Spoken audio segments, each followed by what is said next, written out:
오늘 하나님의 말씀 고린도전서 9장 23절에서 27절입니다. 고린도전서 9장 23절에서 27절. 마지막은 함께 교독하시겠습니다. 내가 복음을 위하여 모든 것을 행함은 복음을 참여하고자 합니다.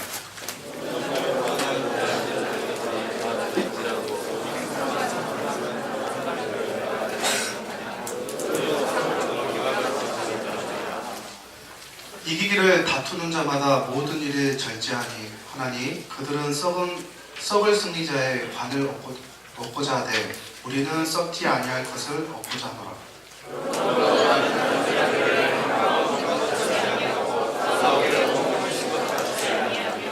다음요. 내가 내 몸을 적종하게 하면 내가 나를 적화하노니 자신이 도리어 버림을 당할까 두려워하노라. 아멘. 우리는 지난주에 두 가지의 일을 했죠. 그죠? 두 가지의 일을 했죠. 첫째는 뭐였죠? 특세를 했어요. 특세. 그리고 수련회를 했습니다. 우리가 수련회와 특세를 통해서 예수님의 제자의 삶, 그러니까 여기 써져 있는 대로 그리스도인 복음으로 사는 사람이란 어떤 사람인가에 대해서 우리가 살펴보았습니다. 여러분 성경에 보면 예수님의 대표적인 성품이 나와요. 근데 우리는 이제 성경에 딱 비교 온유와 겸손이다. 예수님 스스로 말했기 때문에 예수님 성품은 온유와 겸손이지. 예수님 뭐 신성이 있으시고 인성이 있으시지 이렇게 말하는데 예수님의 가장 대표적인 성품은 뭐냐면 따라해보세요. 자기 부인. 자기 부인. 그래서 예수님의 제자인 우리가 제가 저번 설교 끝에 말씀드렸죠. 누구 중심에서? 자기 중심에서. 누구 중심으로? 하나님 중심으로 그 삶을 우리가 살고자 한다면 우리 가운데 분명히 뭐가 있어야 돼요? 자기 주장을 버리고 자기 부인의 삶을 살아야 된다고 말씀드렸어요. 그러니까 자기 부인이 안 되면 우리는 절대로 예수님 제자가 될 수가 없고 우리는 그리스도인이 될 수도 없고 복음으로 사는 사람도 살 수가 없는 거예요. 자기 부인이 돼야 돼요. 그러므로 우리가 좋은 일을 하거나 위대한 일을 하는 사람이 갖춰야 될 덕목이 있는데 그게 뭐냐? 따라해보세요. 자기 부인. 자기 부인이 되지 않으면 우리는 절대로 좋은 일도 그리고 위대한 일도 할 수가 없어요. 그래서 우리 주변에 그리고 심지어 내 자신이 좋은 일에 대해서 그리고 위대한 일에 대해서 말만 하고 정작 자신은 그 일에 내가 참여하지 않는다면 그 사람은 자기 위선에 빠져서 자기 중심의 삶을 살 수밖에 없다는 거예요. 그러면 그런 사람은 그리스도인도 아니고 복음으로 사는 사람도 아니고 예수 그리스도의 제자도 아니다라고 제가 특세 3일 동안 계속 말씀드렸어요. 결국 이런 사람은 예수님의 제자라고 할 수가 없는 거예요. 그래서 우리는 좋은 일 그리고 위대한 일을 우리가 말하면 말할수록 과연 나도 그렇게 살고 있는가 매번 자신을 살펴봐야 돼요. 예를 들어서 우리 가운데 이런 말을 하는 사람이 있다고 합시다. 우리 젊은이 사역부는 부흥해야 돼. 이런 말을 하는 사람이 있다고 생각해 보세요. 이런 말이 있으면 그 사람은 부흥을 위해서 일해야 돼. 예를 들어서 예배에 대해서 말하는 사람이 있어요. 예배에 대해서 비난하고 비판하고 그러면 그 사람 스스로 생각해 봐야 돼요. 나는 정말 예배자이다. 나는 정말 예배자이다. 결국 철저한 부인을 자기 부인을 통해서 내가 먼저 말하기 전에 나는 과연 그러한 사람인가? 나는 그렇게 정말 살고 있고 나는 그렇게 일하고 있는가? 먼저 자기 자신을 살피고 그 말하는 대로 사는 사람이 누구냐? 그 사람이 바로 예수님의 제자이고 그리스도인 복음으로 사는 사람입니다. 그리고 그 사람이 바로 영생을 누리면서 사는 사람입니다. 그래서 사도 바울은 오늘 말씀 23절에 23절 한번 띄워주세요. 오늘 말씀 23절에 이렇게 증거하고 있어요. 23절 다 같이 보겠습니다. 시작! 내가 복음을 위하여 모든 것을 행함은 복음에 참여하고자 합니다. 아멘. 그러니까 지금 사도 바울이 복음에 대해서 자꾸 이야기하잖아요. 그 이유가 뭐예요? 내가 복음으로 살고 싶어서. 그리고 그렇게 살기 위하여. 그리고 그렇게 살고 있으니까 이야기합니다.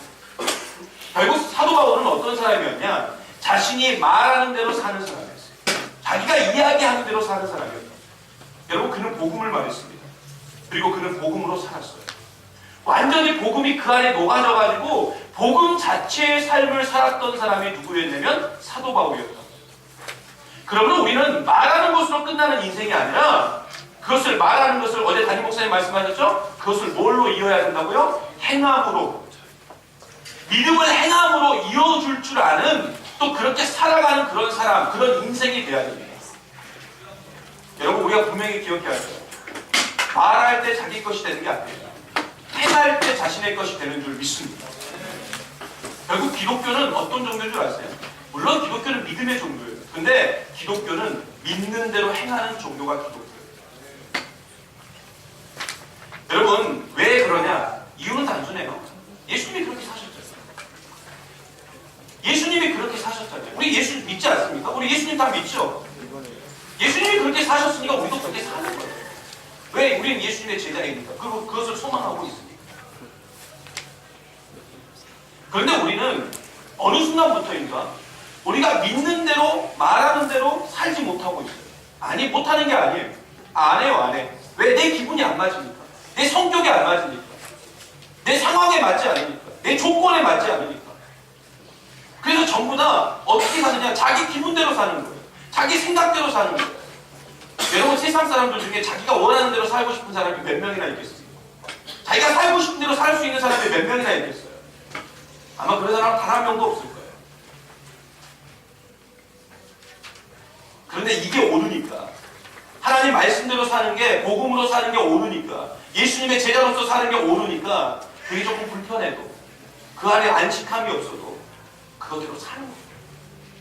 그래서 예수님의 제자는 불편함과 안식 없음을 어떻게 여겨야 된다고요? 당연하게 여겨야 된다라고 제가 특세 마지막 날 말씀드립니다. 여러분 결국 우리는 변화를 말하기 전에 내가 먼저 변화해야 돼요. 이게 핵심이라고. 여러분 이번에 특수와 수련회를 하면서 다른 분들은 잘 모르겠지만 전 여러분들을 보면서 제 자신이 너무 은혜를 받았어요. 저는 여러분들 바라보고 있는 것만으로도 충분히 은혜가 됐어요. 이번에 수련회와 특세를 준비하면서 여러분 항상 일이라는 게 그러지 않습니까? 어떤 기준이 있잖아요. 아 이만큼 하는 기준이 있는데 그 기준이 항상 작년이죠. 예전에 했던 그거죠. 그래서 이번 특세도 수련회도 다 예전에 작년에 했던 걸 기준으로 해서 다 준비했어요. 기획안도 받고 그렇게 다 준비했는데 이번에 놀라운 일이 벌어졌잖아요. 예산이 다 빠르고 왔어요.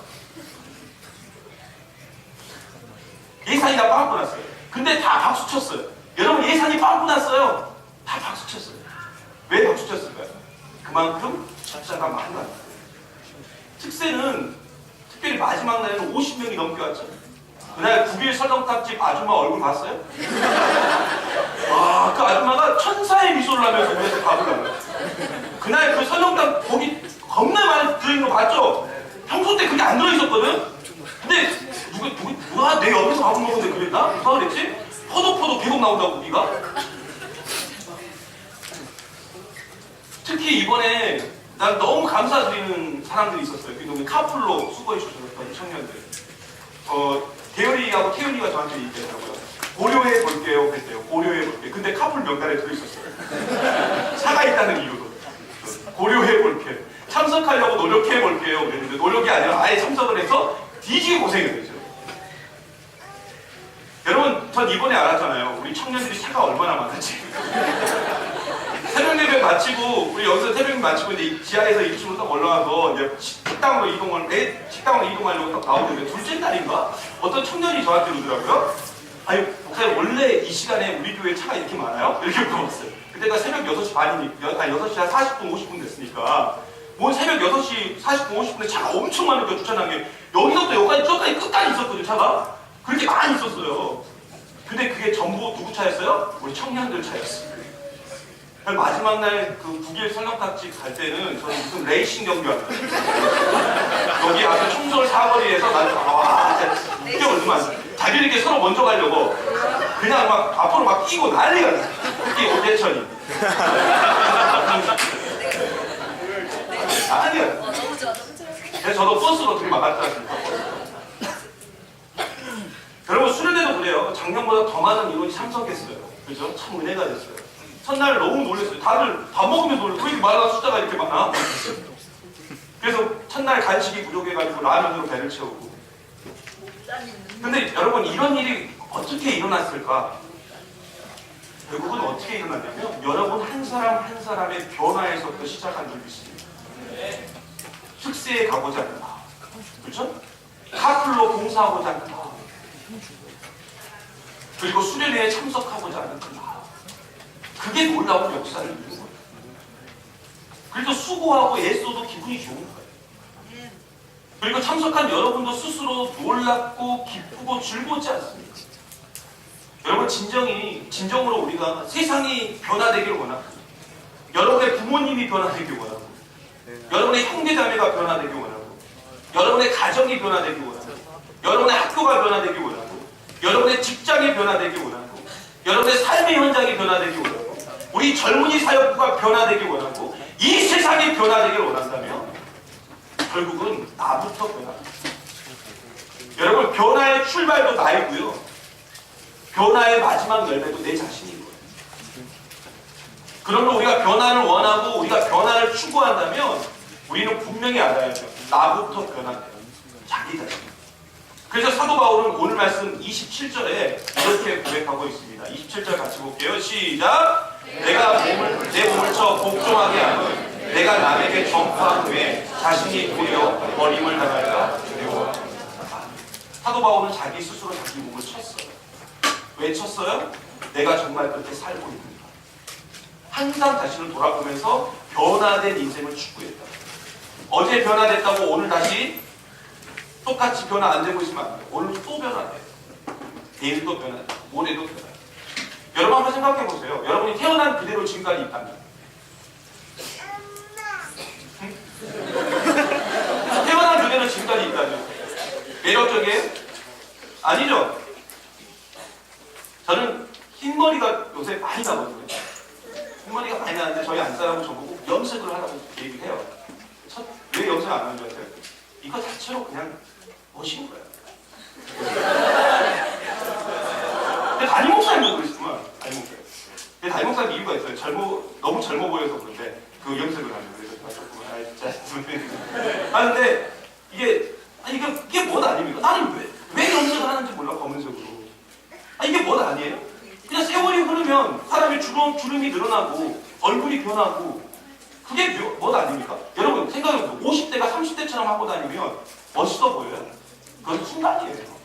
50대는 50대처럼 하고 다니는 게 멋있는 거예요. 60대는 60대처럼 하고 다니는 게 멋있는 거예요. 그 60대의 멋이 따로 있고 30대의 멋이 따로 있고 20대의 멋이 따로 있는 거예요. 저하고 대열이하고 예를 들어서 20살 우리 청년들처럼 하고 다닌다. 그럼 멋없어요. 재수없다고 그러죠. 저하고 대열이하고 저하고만큼의 그 멋이 있는 거예요. 멋있잖아요, 대열이. 딱 저 멋있잖아요. 멋있어요. 그러면서 나도 멋있다고 이렇게. 그 나이에 맞는 멋이 있거든요. 근데 예를 들어서 시내가 60대 할머니처럼 하고 다닌다고 생각해보세요. 여기 올 때 몸빼 바지 입고 무슨 가방 하나 이렇게 들고 그래도 뭐든 멋있는 거 아니에요. 여러분, 사도 바울은 항상 자신을 돌아봤어요. 변화를 추구하기 위해서. 그래서 자신은 정말 자신이 말하는 대로 살고 있는지, 그리고 변화된 삶으로 살고 있는지 늘 자신을 살펴보면서 혹시나 잘못된 삶을 내가 살아가므로 혹시 하나님 앞에 내가 버림당할 수 있는 건 아닌지, 그리고 하나님의 은혜를 정작 자신을 누리지 못하고 있는 것은 아닌지, 거기에 대해서 굉장히 두려워하면서 자신을 돌아보고 혹시 자신이 그렇게 살고 있으면 자신을 직접 쳐서 하나님 앞에 나아간다. 그리고 자신이 말하는 대로 살아간다. 그러므로 사도 바울은 어떤 사람이냐? 진짜 예수님의 제자이고 자기 부인을 살아간다. 여러분, 우리는 오늘 말씀을 통해서 자기 부인을 통해서 하나님이 원하시는 믿음의 삶을 살기 위하여 우리가 어떻게 살아야 될지 살펴보고 날마다 믿음 안에 승리하는 저와 여러분 되기를 간절히 바랍니다. 첫 번째로 오늘 말씀 통해서 알 수 있는 건 뭐냐면 분명한 목표가 우리 가운데 있어요. 그래야 우리가 자기 부인으로 살 수 있어요. 24절 말씀 볼까요? 24절 말씀 같이 보겠습니다. 큰 목소리로 시작! 달진하는 자들이 다 달릴지라도 오직 상을 받는 사람은 한 사람인 줄 너희가 알지 못하느냐? 너희도 상을 받도록 이와 같이 달진하라. 아멘. 여러분, 이 사도 바울이 이것은 육상 경기하는 달리기 경주를 하는 모습을 보면서 쓴 겁니다. 그런데 여러분, 육상 경기 중에 달리는 이 경주를 보면 다들 분명한 목표점이 있어요. 그러죠? 목표점. 만약에 여러분이 마라톤 경기에 나갔습니다. 마라톤 경기에 나갔는데 결승점이 없다고 생각해보세요. 이게 뭐냐면, 결승점은 뭐냐면 다 쓰러져 죽을 때까지 뛰는 거예요. 그래도 최후에 남은 사람이 이기는 거예요. 그러면 그 경기에 나갈 수 있어요? 절대 안 나가죠. 그 달리기 경주, 그 마라톤 우리 죽어도 안 해요. 여러분 지난번에 제가 예를 들어서 말씀드렸지만 여기 뭐 제대한 사람도 있지만 그죠? 영호야 한번 생각해봐. 네 제대 날짜가 없다고 생각해봐. 찬영아 네 제대 날짜가 없어. 영호야 네 제대 날짜가 분명히 내일 제대인데 갑자기 또 내일로 연기되고 내일 제대인데 그 다음날로 연기되고 내일 제대인데 그 다음날로 연기된다고 생각해요. 난리가 나겠죠? 지옥이죠. 우리 예비역들 그 느낌 알죠? 그죠? 제대 날짜가 없다고 생각해요. 여러분 남자들 군대를 그래도 입대하는 이유가 뭐예요? 그죠? 이제 막 입대한 기주가 이번에 복귀하면서 그랬어요. 목사님 500일 깨졌어요. 500일. 찬양 500일 올까? 500일 지나갈까? 기수가 500일이 깨졌어요 하면서 갈 수 있었던, 다시 복귀할 수 있었던 이유가 뭐야? 그죠? 500일 후엔 자기가 전역을 하니까. 그죠? 우리는 500일 후에 그 녀석을 볼 수 있고.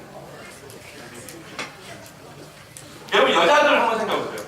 여자들 한번 상상을 해봐요. 임신을 했습니다. 결혼하기 전에 말고 결혼한 후에.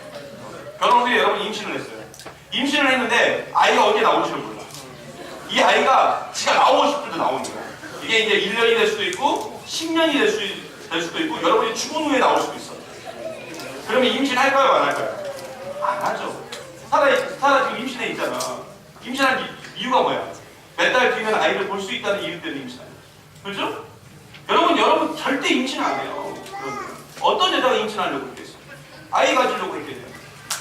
결국 군대는 2년, 임신은 10개월이라는 날짜가 지나면 끝난다는 그 분명한 목표가 있기 때문에 우리가 그 기간을 버틸 수 있는 거예요. 그렇죠? 소망이 있으니까 버티는 거예요. 여러분 사람들은요, 고통과 고난을 받으면 굉장히 힘들다고 생각합니다. 그러나 그 고통과 고난보다 더 힘든 건 뭔 줄 아세요? 헛된 일을 하는 거예요. 분명한 목표와 분명한 목적 없이 헛된 일을 하는 거예요. 그래서 우리는 아무리 힘들고 아무리 고통스럽더라도 가치 있는 일을 하고 목적과 목표가 분명한 일을 하면 우리는 기쁨을 누릴 수 있는 줄 믿습니다. 예를 들어서 이번 수련회 기간 동안 독거노인 방문했잖아요. 그죠? 독거노인 방문. 솔직히 그분들을 섬기는 일 힘들었습니까? 어려웠습니까? 힘들어요. 일단 그 집에 그 숫자가 다 들어가는 것조차도 힘들었어요. 그렇지 않았어요? 할머니 혼자 사시는 방이 얼마나 넓었겠어요? 조그만해요. 이 의자 3개 합해놓은 것만도 안 돼요.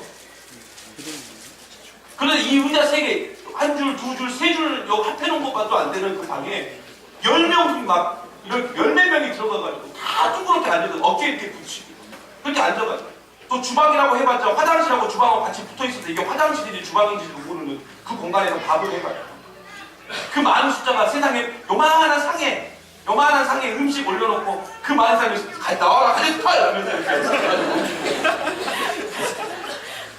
그러는데도 우리 마음 가운데 뭐가 있어요? 기쁨이 있어요. 그 할머니는 뭐라 그래요? 냉장고에 있는 거 다 빼주면서 여러분 좋지 않습니까? 다음에 또 오라. 우리 현성이는요 진짜 자기 할머니 집에 있는 것처럼 있어요. 누워서 자고 있었어. 지금 컨셉을 제대로 잡았어 우리 현성이. 내가 보면서 칭찬했어. 아까 칭찬했어요. 넌 정말 진짜 대단한 아이다. 여기 할머니 얼마나 기뻤겠어. 여러분 우리 할머니 집에 가면 어떻게 해요? 자잖아. 근데 쟤 자고 있더라고. 기현이랑 같이. 형님들은 다 심부름 보내고 계열이 형님 심부름 갔는데 왜 그 일이 행복하고 즐거웠는가? 물론 불편하고 힘들죠. 힘든 거 다 알아요. 누가 그 일 하고 싶겠냐고. 그러나 그 일이 어떤 일이었어요? 가치 있는 일. 가치가 있고 분명한 목적이 있고 분명한 목표가 있기 때문에 기쁘고 감사가 있는 거예요. 여러분 솔로몬이 쓴 전도서 아시죠? 전도서. 몰라도 아는 전도서요. 전도서 아시죠? 네, 전도서 아시죠? 그 전도서를 보면 처음부터 전도서 시작에 있죠? 이거 안 넘어가네? 네. 전도서를 보면 처음부터 솔로몬은 이렇게 고백해요. 여러분 다 아시죠? 헛되고 헛되며 헛되고 헛되고니 모든 것이 헛되고. 여러분 자신의 인생에 최고의 괴로움은 헛된 삶을 사는 겁니다. 그런데 우리가 알다시피 솔로몬은 당대 최고의 모든 것들을 다 누리면서 살았던 사람이에요. 좋은 것만 먹고 좋은 것만 누리고 자기 하고 싶은 대로 살았던 사람이 누구였냐면 솔로몬이었어요. 그런데 그 솔로몬의 인생의 말년의 고백이 뭐였어요? 나의 인생은 헛된 인생이었다는 거예요. 아니 지 하고 싶은 대로 살았는데 지 먹고 싶은 대로 먹고 지 생각나는 대로 행하고 다 했는데도 그 인생의 마지막 결론은 뭐냐면 나는 헛된 인생 살았다. 우리는 그럴 수 있어요. 지는 누려봤으니까. 근데 누려본 사람의 이야기를 들은 게 더 맞아. 왜 우리가 그 경험을 할 필요가 없잖아. 그 이야기만 듣고 다 할 수 있어. 그러면 왜 솔로몬의 인생이 헛된 인생이었나? 전도서에 쭉 보면 나와요. 그럼 인생에 분명한 목적이 없었어요. 목표가 없었어요. 그냥 하루하루에 즐기고 싶은 대로 즐기면서 살았던 사람. 그의 인생이 매우 화려하고 세상적으로 봐도 완벽하고 멋진 인생이었지만 그는 본인 스스로 인생의 결론을 이렇게 내립니다. 내 인생은 헛된 인생이다. 그러면 우리가 분명한 목표를 가지고 살아야 되는데 목표를 붙드는 유일한 길을 제가 알려드릴게요. 그게 뭐냐면 생명을 만나면 돼요. 생명. 근데 그 참 생명이 누구예요? 예수 그리스도라고 말씀드렸죠. 우리가 예수님을 만날 때 우리 가운데 참된 목표가 생기는 거예요. 발견할 수 있는 거예요. 그러면 우리가 여러분 세상에는 분명한 목표를 발견한 사람이 있고 그리고 그렇지 못한 사람이 존재하고 있는 거예요. 그리고 예수님이라는 생명을 만나고 하나님이 주시는 그 목표를 발견한 사람은 그 순간부터 그 사람은 변화된 삶을 살 수밖에 없는 거예요. 여러분 복음서에 나오는 제자들을 한번 보세요. 제자들. 대표적으로 베드로 한번 볼까요? 그는 예수님을 만나기 전에 어떤 삶이었냐? 그의 삶은 분명한 목표가 없는 삶이었어요. 뚜렷한 목적도 없었어요. 그저 그냥 하루하루에 만족하며 살았던 사람이었어요. 내일에 대한 소망, 내일에 대한 기대감 그런 거 전혀 없었어요. 그런데 그런 그가 예수님을 만나고 나니까 그 인생이 완전히 변화되지 않습니다. 여러분 창세기 아브라함 거 보세요. 그의 인생 아버지의 유업을 받아서 아버지가 했던 직업이 뭐예요? 게라의 직업이 뭐였어요? 우상 만드는 일이었어요. 당신 아버지 했던 일 내가 하는 거거든요. 예수님도 그랬잖아요. 요셉, 유대 아버지 요셉이 목수를 했으니까 예수님도 목수하신 거 아닙니까? 그냥 그대로 한 거예요. 그런데 그 아버지 유업, 그 우상 만드는 일을 그대로 이어받아가지고 우상 깎을 뻔했던 사람이 누구였냐면 아브라함이었어. 그런데 그런 아브라함이 하나님을 만나니까 그 사람이 지금 우리에게 뭐가 됐어요? 믿음의 조상이 되었어요.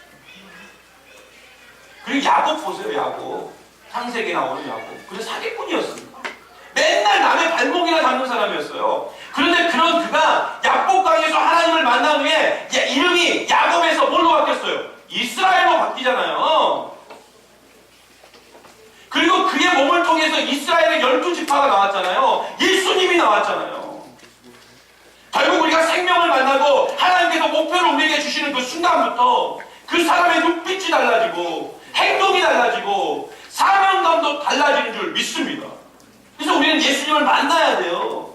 늘 나는 예수님을 어떻게 만날까? 어떻게 하면 예수님을 닮아갈까? 어떻게 하면 예수님처럼 살 수 있을까? 고민하고 그렇게 사는 인생이 진정한 인생이라는 거예요. 여러분 서로에게 호감이 가는 남녀가 처음 딱 만나면 어때요? 그 눈에서 뭐가 튄다고 그래요? 불꽃이 튄다고 그래요. 아 미안해 그런 경험이었죠?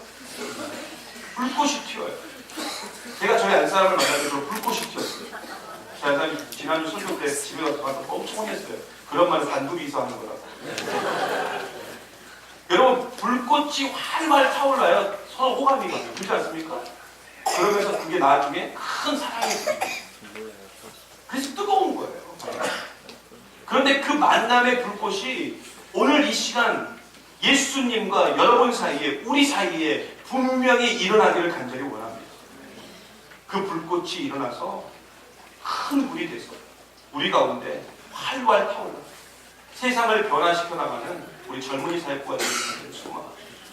두 번째로 마지막으로 오늘 말씀 통해서 알 수 있는 건 뭐냐면 분명한 목표는 포기의 능력을 가져다 절제할 수 있도록 해준다. 여러분, 우리에게 분명한 목표가 생기면 사람은 포기할 수 있는 능력을 동시에 가지게 됩니다. 결국 그 목표는 자기 부인에서 출발해요. 그래서 예수님의 제자는 주의 일을 위해서라면 무엇이든지 모든 것을 포기할 수 있게 되는 거예요. 예를 들어서 주일에 온전한 예배를 소망하는 사람이 있다고 봅시다. 그죠? 난 정말 온전한 예배를 드리고 싶다. 하나님 앞에 정말 온전한 예배를 드리고 싶다. 그러면 그 사람은 토요일 저녁에 모든 약속을 다 취소하죠. 그렇지 않겠어요? 그리고 그 사람은 토요일날 일찍 자요. 밤 늦게까지 오시제 틀어놓자. 자신이 할 수 있는 일, 자기가 좋아하는 것, 예배 때문에 다 포기할 수 있는 거예요. 그러므로 분명한 목표가 있는 사람은 포기의 능력을 갖게 됩니다. 그렇지 않습니까? 여러분 공부한다고 했을 때 모든 걸 포기하지 않나요? 이걸 안 하나? 여러분 우리가 헛갈리는 것 중에 하나가 뭐냐면 의욕과 분명한 목표는 그 목적 의식은 다른 거예요. 근데 우리는 의욕과 목적 의식을 자꾸 착각을 해요. 예를 들어서 사람은 누구나 잘하고 싶어요. 그죠? 누구나 잘하고 싶어 합니다. 학생들은 다 점수를 뭐 받기로 그래요? 그죠? 올 A 플러스를 받기로 그래요. 그죠? 그래서 장학금, 나도 전장 받고 싶다. 그죠? 아니 생각하잖아요. 장학금 면제의 학생이 되지 않고 다 장학금 받고 싶어요. 그리고 뭘 원해요? 좋은 알바자리 원하고, 그죠? 좋은 취업, 좋은 내가 원하는 직장 들어가기 원하고, 예쁜 여자친구, 예쁜 남자친구 아니에요. 멋진 남자친구. 예쁜 남자친구도 해당돼요? 멋진 남자친구. 그런 사람들을 만나고자 하는 뭐가 있어요? 의욕이 있어요. 근데 여러분 생각해보세요. 내가 정말로 예쁜 여자친구를 만나고 싶다. 우리 세웅이가 예쁜 여자친구를 만나고 싶다. 세웅이가 만나고 싶어요. 근데 만나고 싶다 해서 만날 수 있어요? 죽어도 못 만날 수 있어요. 소영이가 안 돼. 소영이 남자친구 있으니까 빼고. 자, 예를 들어 신혜가 멋진 남자친구를 만나고 싶어요. 나 만날 수 있어요? 안 할 수 있어요. 우리 의욕 가지고 여러분이 공부 열심히 한다고 A 플러스 나오냐고요? 아니잖아요. 교수님 마음에 들어야죠.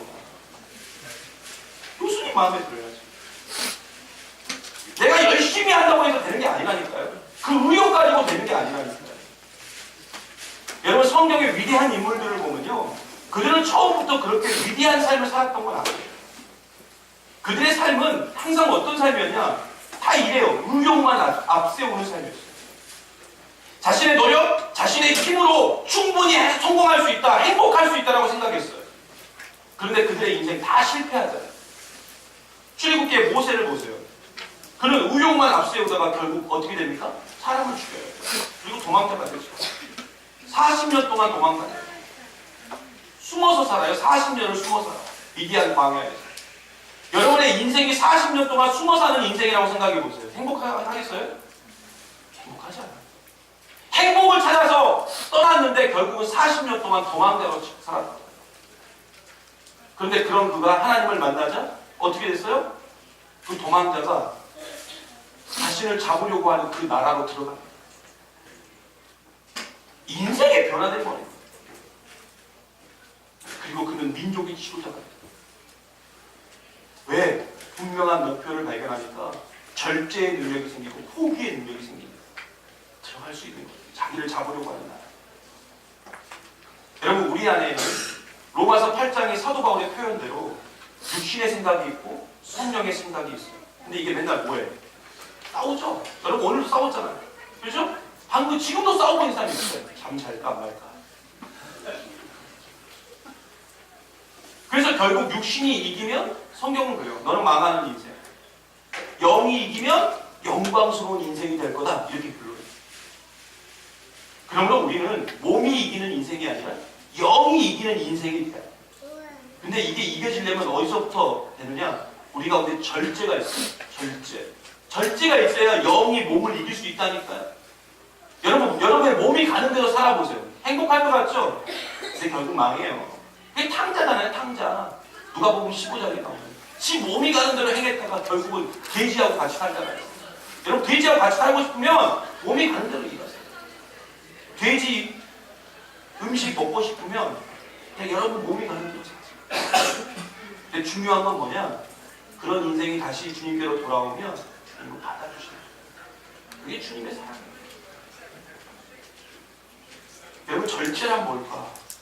제가 이 설교를 준비하면서 한번 고민해봤어요. 절제를 어떻게 설명하면 좋을까?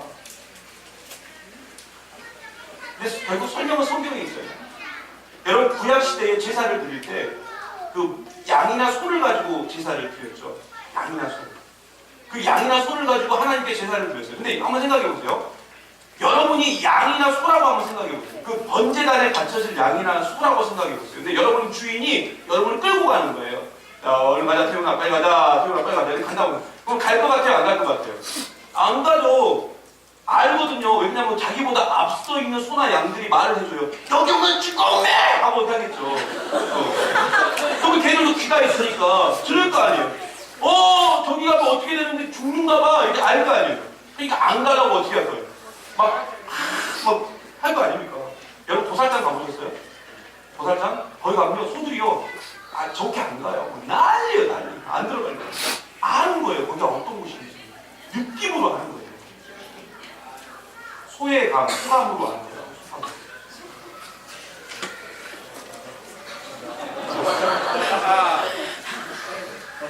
그걸 아는 거예요. 그러니까 거부하는 거예요. 죽지 않는 거예요. 거부하는 게 이거예요. 그러나 어떻게 돼요? 결국엔 어떻게 돼요?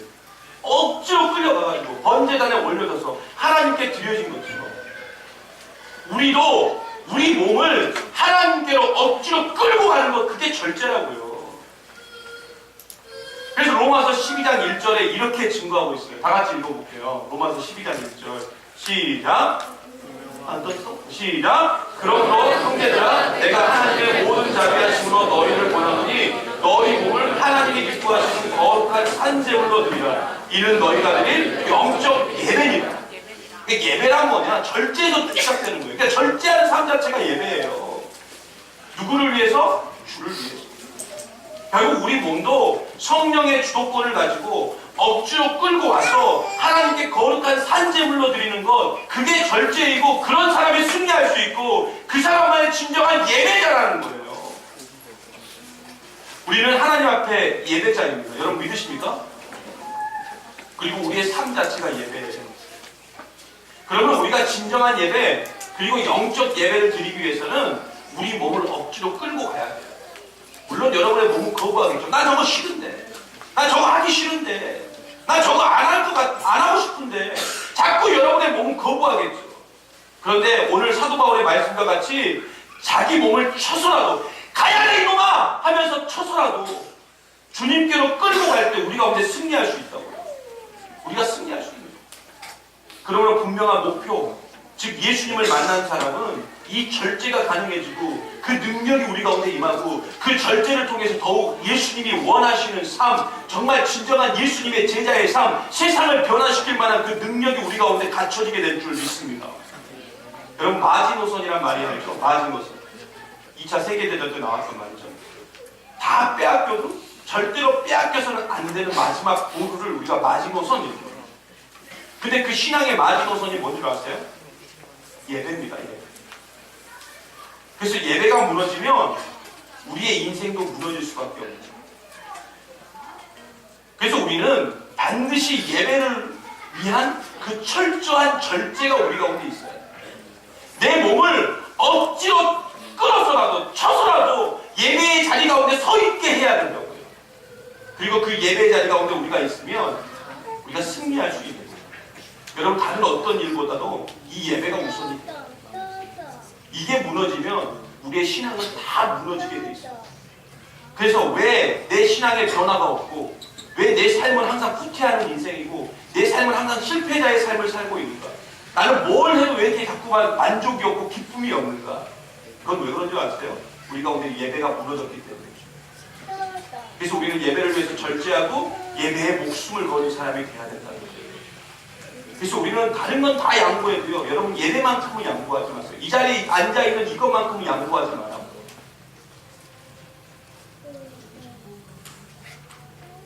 지금 나에게 엄청난 핍박이 엄청난 손해가 있다 할지라도 그리고 내가 이걸 지킴으로 인해서 내가 아무것도 못한다 할지라도 그래도 우리는 정확하게 확실하게 예배하는 자가 돼요. 하나님은요 레위기 10장에 제사장 아론의 아들 나답과 아비후가 성막에 있는 분향단에다가 원래 하나님이 지정하신 불이 있거든요. 성결한 불이 있어요. 하나님이 떨어뜨려 주신 불. 그 불이 있는데 그 불을 가지고 분향하는 게 아니라 자기들 마음대로 다른 불을 가지고 와서 분향을 했어요. 근데 하나님 어떻게 했어요? 죽여버려요. 그 자리에서 직사시켜버렸고 가차없이 죽여버렸어요. 왜 죽인 줄 아세요? 하나님 앞에 드리는 예배는 정확해야 돼요. 하나님 뜻대로 드려야 돼요. 하나님이 원하시는 대로 드려야 돼요. 근데 우리는요, 우리가 예배 드리는 걸 다 지금 엉망으로 드리고 있는 줄 아세요. 아셔야 돼요.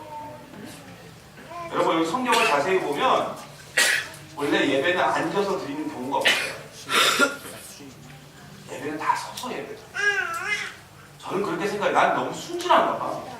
저는 원래 습관 자체가 그냥 서서 예배를 드려야겠다 생각이 들어서 서서 예배를 드리거든요. 그럼 한 6개월 정도 지나면 다 서 있을 줄 알았어, 처음부터. 다 앉아있더라고요. 한 2명 빼놓고. 제가 2부 예배 인도하면서 자꾸 세우거든요. 2부 예배 인도에 자꾸 세우니까 처음에 2부 예배 시작할 때 어떤 분들이 막 저한테 이야기를 했어요. 2부 예배 힘들어서 못 가거든요. 맨날 세운다. 서서 지킨다. 그러면 집에서 누워서 텔레비전 보면서 예배 드리세요. 그렇게 편하게 예배 드리고 싶으면 자기 멋대로 자기 하고 싶은 대로 예배 드리고 싶으면 집에서 예배 드리는 거죠. 하나님은 그런 예배 안 받는다니까요. 가차없이 죽여버리잖아요. 지금은 은혜의 시대 사니까 그만큼 우리가 이 생명이라도 유지하고 있는 거예요.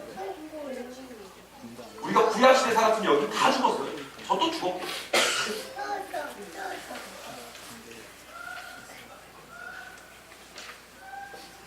왜 자꾸 예배를 얘기할 줄 아세요? 예배는 누구를 만나는 시간이에요. 그죠? 여러분 착각하는 하나님을 못 만나니까 변화가 없는 거예요.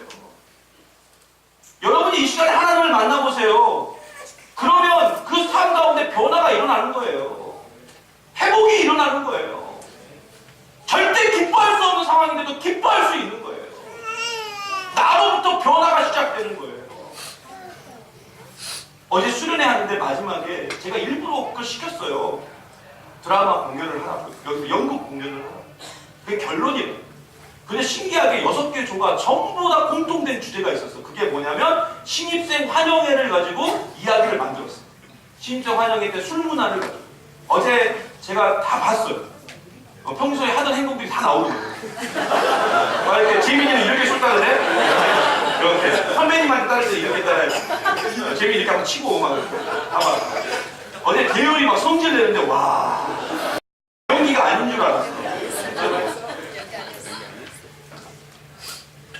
근데 저는 그런 생각이 들어요. 보면서 너무 은혜를 받은 게 뭐냐면 야 이번 우리 새내기들은 술을 확실하게 거부할 수 있겠다.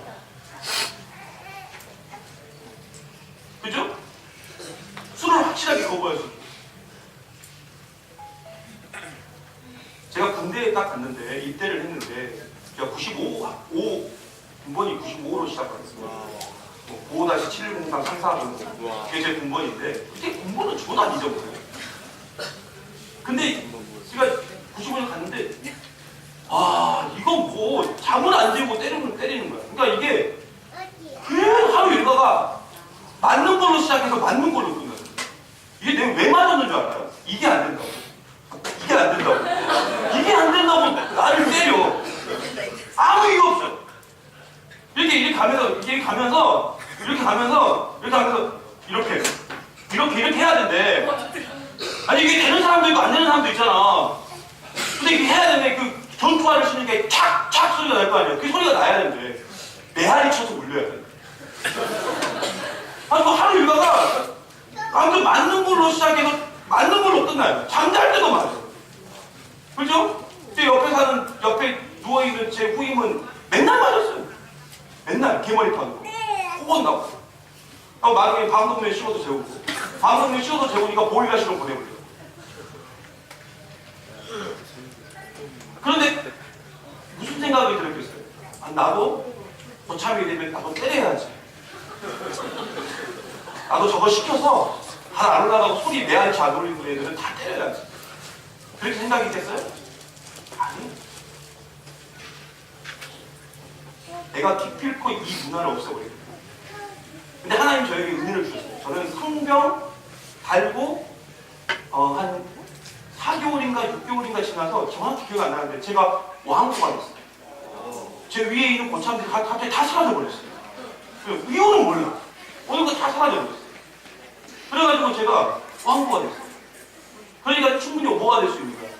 오랫동안 내가 거기 왕으로 지낼 수 있는 거야. 왕으로. 나는 그때로 다시 돌아가고 싶은 생각도 있어요. 너무 행복했거든요. 어느 누구도 나를 건들지 못하고. 그죠? 네.